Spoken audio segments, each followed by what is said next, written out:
And so... No. You should never start a sentence with and. I really must remember my primary schooling. As your leader... No. The leader is a bit too strong. As your Prime Minister, I will endeavour... No, they may not understand that. As your Prime Minister, I will attempt to achieve the target, although there will be challenges.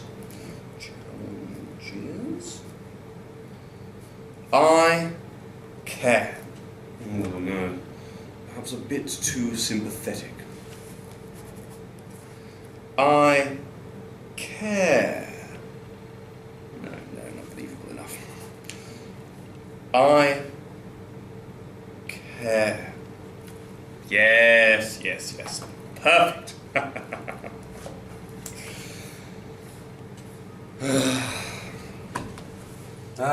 Henry, old boy, you had it easy, you know. 6 wives. I think that was a challenge. You didn't have to contend with the public, did you, eh? Or the media? Didn't have to debase yourself trying to be liked. No, you just did whatever you wanted, didn't you, you old bastard? Not that I condone everything you did with that power, but my, such freedom. Ah, they're here. Excellent.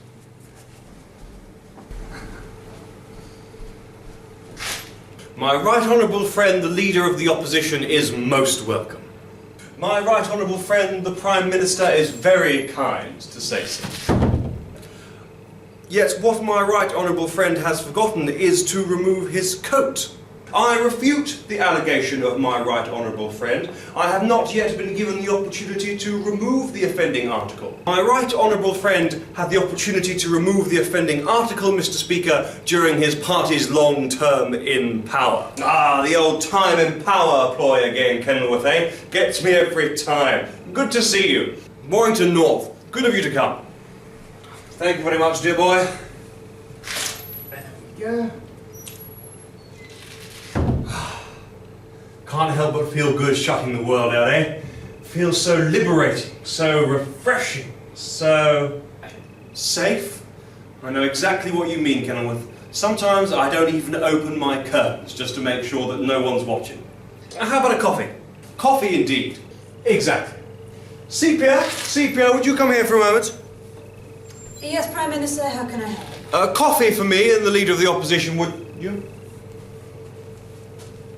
There's enough there for the Deputy Prime Minister when he arrives as well. Fantastic, I'm sure. You know, Sepia, it's uncanny. You always seem to know exactly what I'm thinking. Really? Can I be of any further assistance? It's getting worse, Warrington North. I just can't explain it. Explain what? Seems like a nice girl. What quick service you get here. Too quick.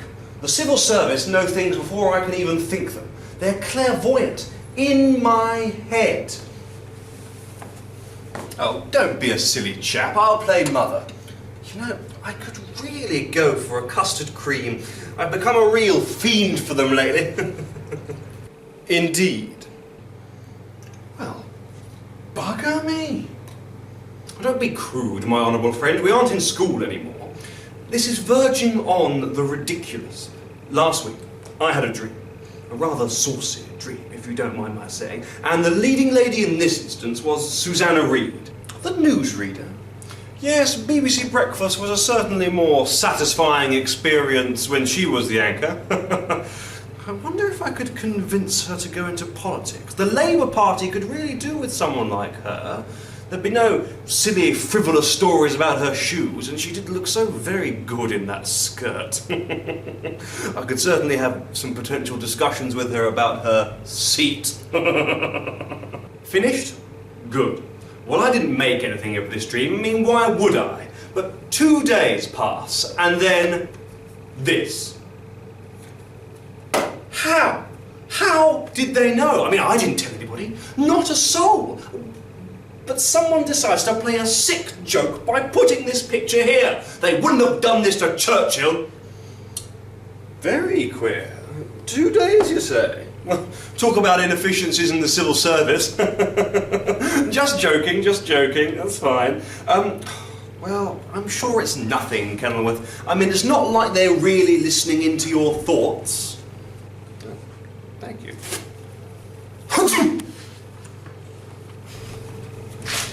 We're being bugged, Kenilworth. Bugged! I knew an old lady who swallowed a bug. I don't know why she swallowed a bug. Maybe the civil service made her swallow it so they could listen into her thoughts. You must do something, Prime Minister. And do what? Accuse them of bugging our thoughts? They'll have me thrown out of Parliament for being insane. No, it's just going to be one of those things we're going to have to accept. We can't do anything about it anyway because they've thought of anything we even could do. Ah, Prime Minister, Leader of the Opposition, good to see you. Kenilworth, Warrington North. Enough coffee for me, I see? Ah, they got you with Susanna Reid, eh? There was a picture of Meryl Streep in my rooms. Sometimes I just don't know who has the power in this country, the three of us or the civil service. You know, we were just saying exactly the same thing. Good to see that we're all on the same wavelength, although maybe that's why they find it so easy to bug our thoughts. You know, radio waves, listening devices, bugging our thoughts. You get it? Fine. Gentlemen, please do take a seat and let's get down to business.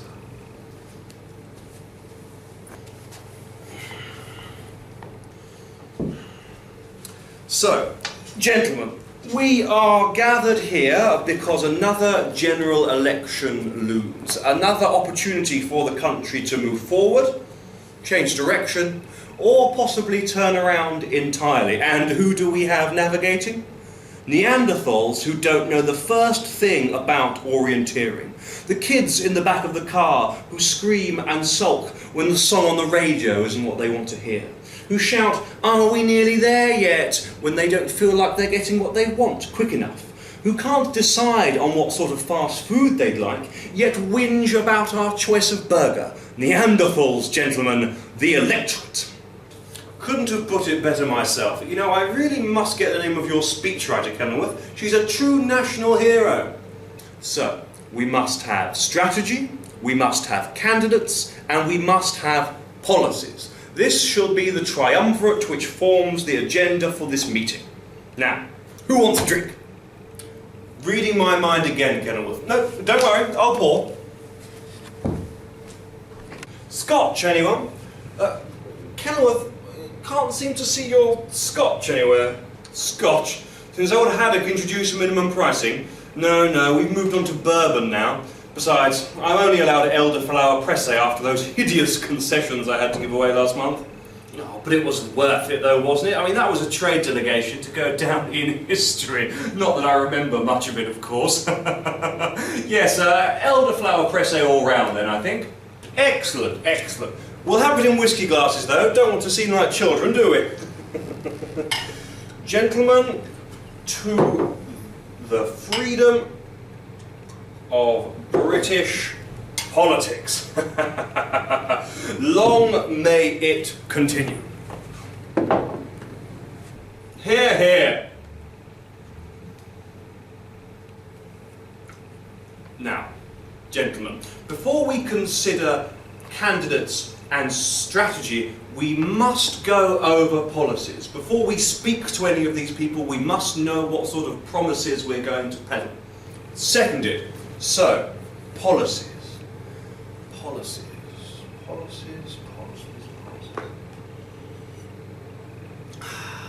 I need a muse.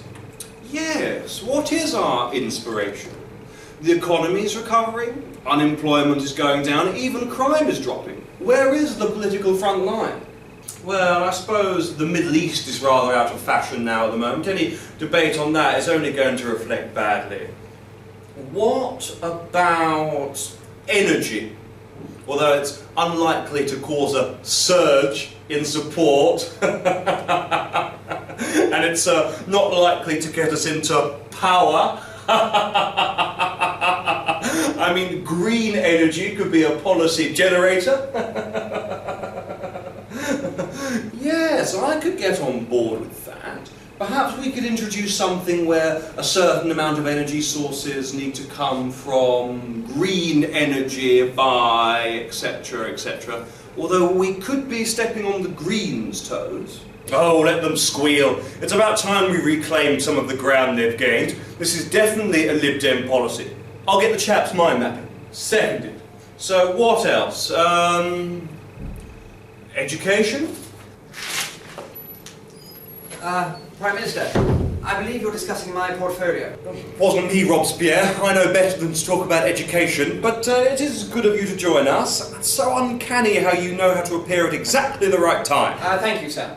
In fact, there are a couple of items I would like to discuss with you once you're finished here. Well, that's great. Impossible to stop you thinking, isn't it? Do remember, it is on a need-to-know basis, and I'm sure that I have full faith in you. Telling me your policies would probably just water them down and make them less effective. A summation will be all I need. I'll get Sepia to arrange a meeting. Thank you, sir. Where on earth did you find him, Kenilworth? He's a relic, a leftover from a bygone age. Robespierre, a name synonymous with death, murder, corruption, tyranny, acting without consideration for others' opinions. He may have been forward-thinking in his day, but those sort of things just aren't de rigueur now, you know. Warrington, you don't really believe he's the actual Robespierre, do you? I mean, he's no spring chicken, but he's not 300 years old. Yes, I know that, but the name has connotations. Your point is clear and well made, although those connotations are an advantage. He's happy to be a hated public figure. I don't even have to say anything about education either once, twice, or thrice. I don't get tarred with the brush of bad educational policy because all that shit sticks to the ever so loathable Robespierre. Ingenious. I need to get myself one of those. Although that could be an area we attack during the campaign. After all, everyone's got an opinion on schooling. It's the first thing that's changed after each election. You know, sometimes I pity those children. Their education has changed so much whilst they're at school. No wonder so many of them come out incompetent. Pity? School sucks for everybody. At least it's only a metaphorical phrase for state school children. So, next suggestion, anybody? Well, I suppose we need to give prisoners some consideration. The latest request is to give them the summer holidays off. I mean, ridiculous, of course. Well, of course, but if they are going to get the vote, you wouldn't want to risk upsetting them too much, and it is a beastly thought to consider missing the summer holes. If this fad of making the richest pay taxes carries on, some of our wealthiest donors might find themselves staying at the public boarding house. We could give them spring, though. It's shorter, and we could spin it as being the whole time of rebirth and forgiveness. I'll get the cabinet thinking about it. Well, I suppose we should consider the economy as well. I mean, we may be on the road to recovery, but the belt tightening is far from over yet. I was saying that my wife did have to let out my trousers a little bit last night, but that's beside the point. Yes, we should discuss it.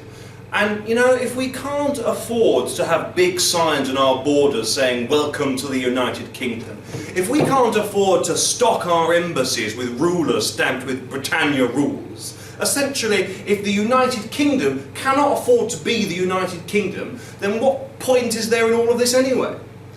So we need to keep cutting our deficit and saving money at the same time. But where? What rainbow's pot can we raid? What resource can we exploit? To put it bluntly, where can we get some dollar? That's very hip of you, Prime Minister. That's it. Hips. Or to be more precise, hip replacements, the elderly. Why don't we remove the winter fuel allowance for the wealthiest pensioners? You're brave, taking on the pensioners. They don't just complain, you know. They write letters and post them. I'd ban that if I could. No, that would include half our MPs and the House of Lords. We just never get it through. It's essentially a tax break for the upper house, and one that I fully intend to enjoy myself when I reach their age. Just to play devil's advocate for a moment, what about we toy with the idea of introducing performance-related pay to the Commons? Our salaries are related to the performance of the country's economy.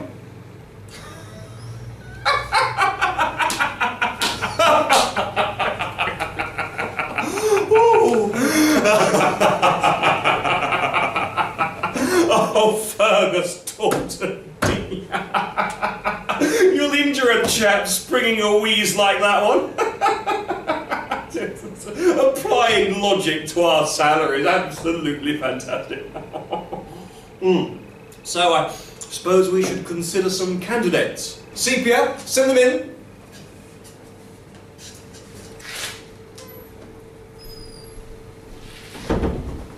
Good morning, Prime Minister, Deputy Prime Minister, Leader of the Opposition. Thank you for seeing me. What an odd thing to say. Do people not usually see you? I'm sorry, sir, I don't follow. Oh, you don't follow, do you? Well, only enough room for one leader, so I suppose you'll have to follow. Sorry, Mr. Prime Minister, I don't understand. The Prime Minister is joking. Please take a seat, Mr. Dominic, isn't it? Yes, Leader of the Opposition.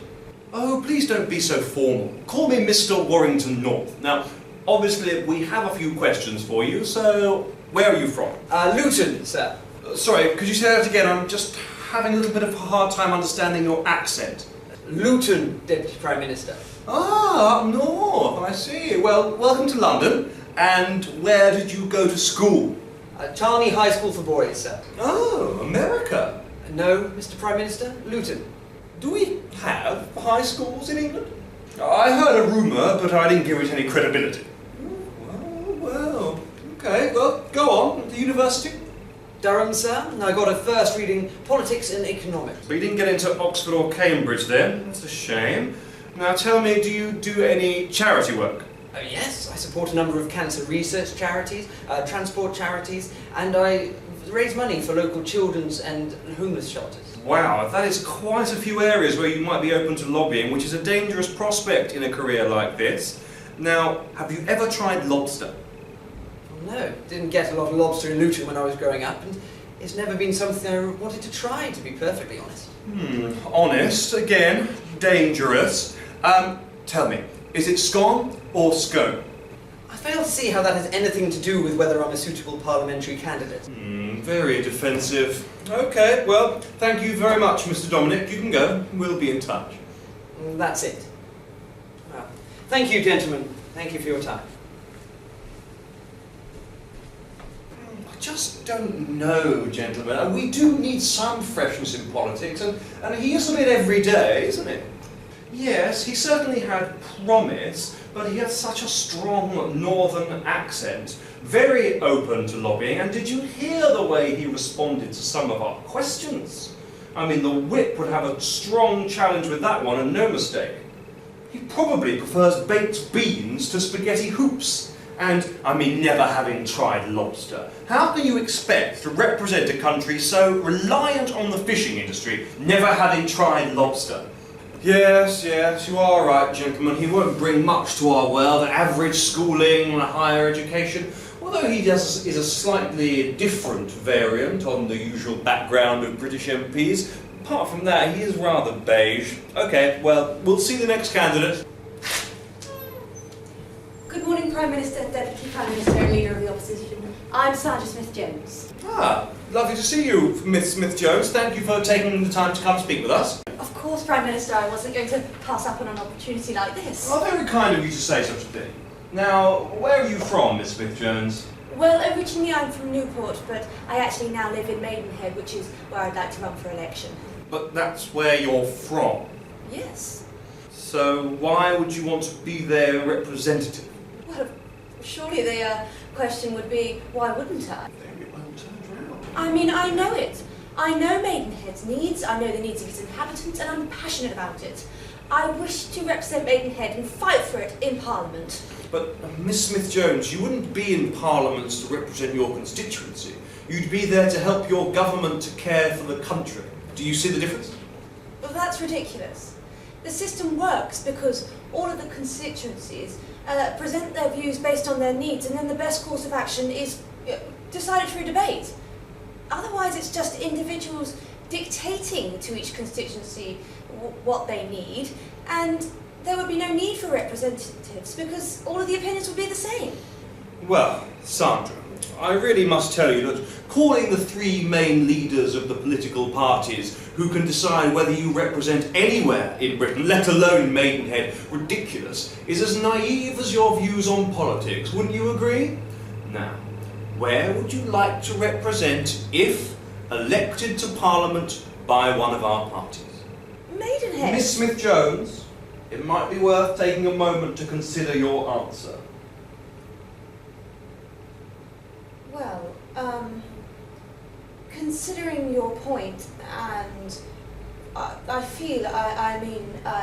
believe that as a person that has not yet been elected to Parliament, perhaps it would be best for me to represent the needs of the neediest area which you think a candidate such as myself would be suited for. Very good, Cassandra. Now, should children go to school? Of course. Without exception? Of course. MP says abolish school holidays. No, I didn't. You said all children should go to school without exception, so that means all year round, surely? Well, of course, my party and the leader of my party would be quick to denounce such claims. They would simply say that the media was trying to turn what was quite an admirable point of view into something controversial in order to sell papers. Not if he wants to be a columnist or media personality once his civil service is over. Oh, I see. So what you're saying is that it's your position to play fags to the media. We are not fags, Miss Smith-Jones, and even if we were, we're very different people now to who we were when we were at school. All right, Warrington North, pull yourself together. Now, Miss Smith-Jones, if you were asked what your marital status was, what would you say? Well, that would depend who's asking. An interviewer. For what? The BBC. For what broadcast? The news. And what's the story? Tax breaks for married couples. Then I would say that I'm here to talk about the news, not to become part of it. Risky, but the response is, I'm merely trying to ascertain whether you understand the implications of these tax breaks by being married. Well, then I would say that I am very glad that you're getting to the real important parts of this legislation. Yes, I am single. I'm married to the country, in fact, but luckily, as women are allowed education these days, I am able to understand the implications of this legislation without actually being married. After all, you're a newsreader, aren't you? You're not a politician, you're not a terrorist, you're not a soldier, you're not an archbishop, you're not a prostitute, and yet you report on all of these people and tell the viewers what to think. You profess to understanding all of it, so why do I need to be married to understand this? How could Parliament govern for women if you can't understand a person without being the same as them? Most of the government is male. Next time you are going to ask me questions like this, understand the implications of these questions. Could we now go back to the subject of the actual legislation, which is designed to help the people of this country, please? A bit ranty, perhaps, but we can work on it. You do know that you went against your original premise. By saying that, you would become the news. Well, yes, but in a much more productive way. I would actually be increasing my political profile and become a lot more useful to the government. Very good, Cassandra. Very well thought out. Now you're beginning to think like a politician. Thank you, Deputy Prime Minister. I'm very glad that you think so. Thank you very much, Miss Smith-Jones. You may go. We'll be in touch. Thank you, gentlemen. So, what do we think? Well, I don't know. She seemed like she could potentially be a bit too nice to begin with. Maybe a bit too black and white as well. Yes, but she did put up a bit of a fight towards the end, and she did learn to avoid questions. Dear, hang on, what's this? It says here she used to use her womanly times as an excuse to miss PE lessons. Now, gentlemen, I'm not for 1 minute saying anything against her as a woman, but, you know, what if she couldn't do Newsnight for that exact same reason? What if she couldn't appear on Good Morning Britain or I'm a Celebrity? What if we had to step in when she should be stepping in for us? What if she can't answer the questions that we want to avoid because of uncomfortable stomach cramps? Now, I'm not being sexist here against women. If a man had on his school report that he used to skive off games by saying the painters were in every week, I'd say exactly the same thing. Well, yes, Taunton Dean, we all would, but she was plucky and she learnt to answer our questions. And we do need to have more women in politics. Therefore, how about we introduce women-only contests in let's make it 2 constituencies. That way we'll be introducing at least 6 new women into politics. But only 2, really, Wimblesmith, because there'd only be 1 winner in each constituency. 6 new women into politics. You want to be seen supporting sexual equality in government, don't you? Well, yes, obviously, of course. The Labour Party will fully stand behind this idea. Excellent. Send in the next candidate. Lovely. Please do take a seat, Mr. Conrad Okoro. Have we seen you before? No, Are you sure? I could swear we interviewed a candidate who looked exactly like you. that's not a comment about my colouring, is it? You're not saying we all look alike? No, obviously not, Mr. Okoro. Obviously not. I know. I'm only breaking the ice. Please, go on. The floor is yours. Thank you very much, Mr. Okoro. Now, where are you from? Where am I from? Seven Oaks in Kent. Schooling? Harrow. Higher education? Pembroke College, Oxford. And what's your current employment? I advise a number of corporations on their strategy for international enterprise. Very good, very good. And finally, baked beans or spaghetti hoops? Oh, baked beans. If you want spaghetti, have spaghetti, I say. Very good. Thank you very much, Mr. Okoro. Take a step outside and I need to have a discussion with my fellow leaders. That's it. Thank you very much for your time, gentlemen. Well, he is exactly what we're looking for. He's fresh. He's so different from us. I mean, Harrow, not got many from there, and Pembroke College. I barely even know how to relate to him, which is probably more of a reason to say yes than no. Well, I completely agree, Kenworth. He's definitely a yes. He'll bring a new dynamic to all of our parties. The question is, who gets him? His credentials are probably a bit too strong for the Labour Party at the moment, and if I may make so bold, I would suggest that perhaps he might be better off in either of your parties, because we're really quite diverse as it is. Yes, he would suit us, although his position on baked beans does worry me. That might not sit well with our backbenchers. You know, sit well with our backbenchers. It's funny because sitting well for people named after where they sit, you know, and of course suggesting that their opinions matter in any way, shape or form. Well, very funny. You may laugh, my honourable friends, but the backbenchers have real power, well, certainly in my party at least. Do you know how many Conservative leaders have been toppled by that bunch? No? Exactly. They are shady, manipulative and treacherous, and it's when they're at their noisiest that they're at their least dangerous. In summary, they're exactly what I look for in politicians, and I need to keep them happy.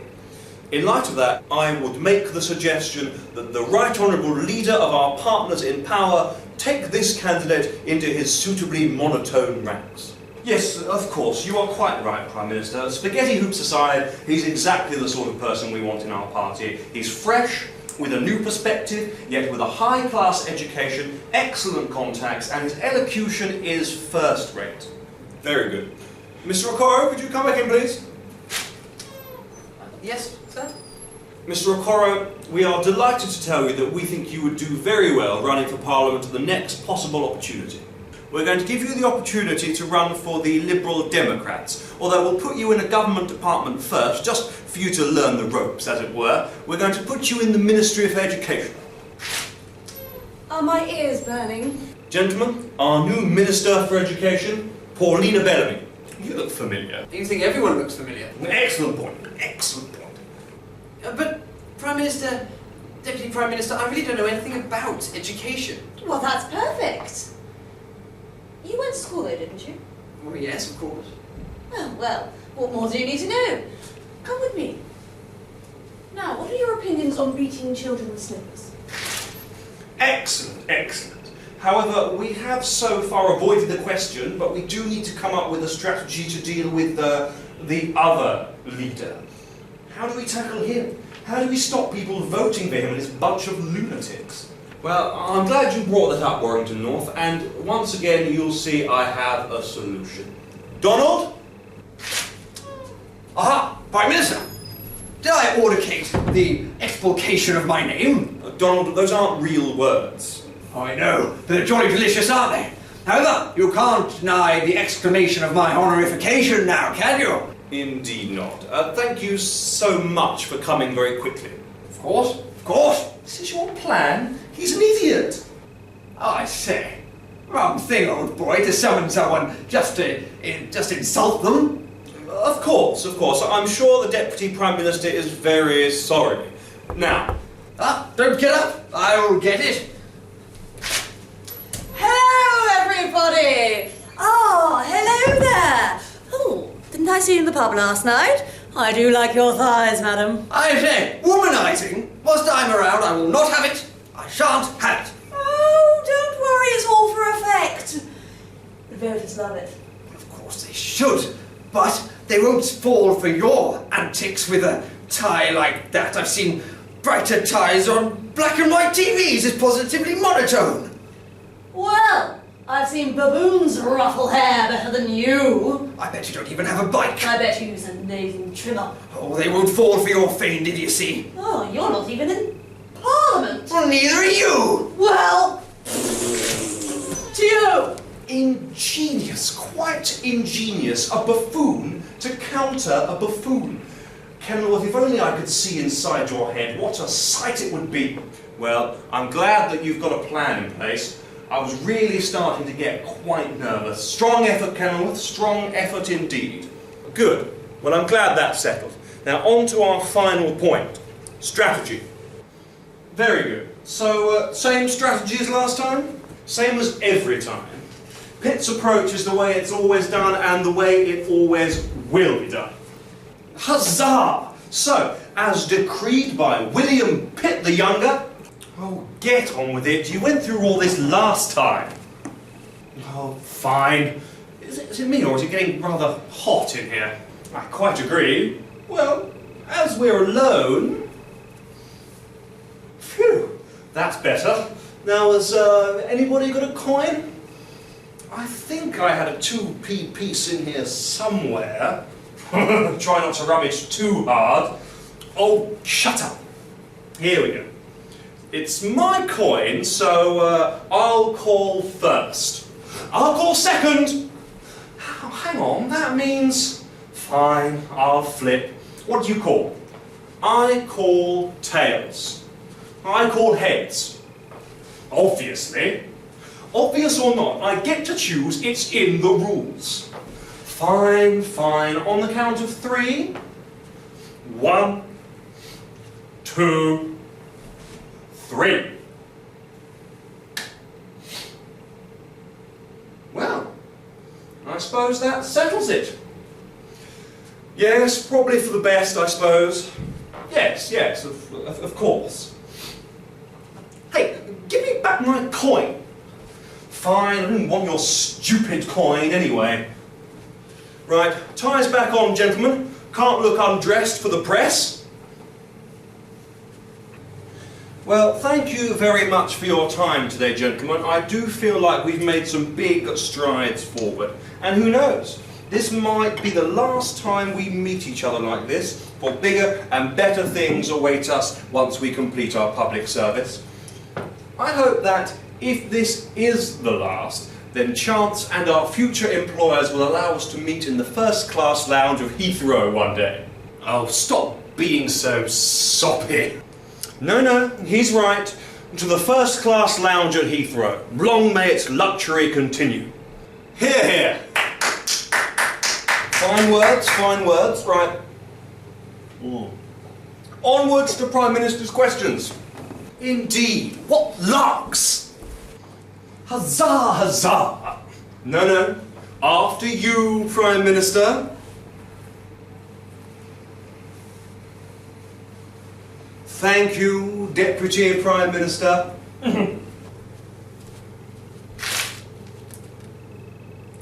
No, gentlemen. I cannot stress enough that it is our differences that make this system work.